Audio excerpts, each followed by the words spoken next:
शांता थांब. तू आजपासून आमच्या घरी कामाला अजिबात यायचं नाही. का हो साहेब? तू माझ्या बायकोचे कान भरवायलेस म्हणून माझी बायको मला रोज भांडण करायले.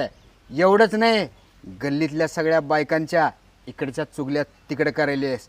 जर तू आमच्या घरी कामाला यायचं बंद नाही केलीस तर गल्लीतल्या सगळ्या बायकांना तू जे हे सगळ्या चुगल्या करतेस का नाही ते सांगून तुझे सगळीकडचे काम बंद करीन. असं वय? मी पण कच्ची खिलाडी नाही साहेब. 12 घरचं पाणी पिलंय.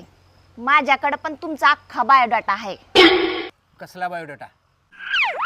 तुमचं शेजारच्या संगी सोबत लफडं चालू आहे. एवढंच नाही, तिच्या सासू सोबत पण लफडं चाललंय तुमचं. तुम्ही तर त्या गल्लीतल्या भाजीवाल्या बाईला पण नाही सोडलं, तिच्या सोबत पण तुमचं लफडं चाललंय. आणि हेच नाही, मॅडमची ती मैत्रीण दररोज येऊन बसते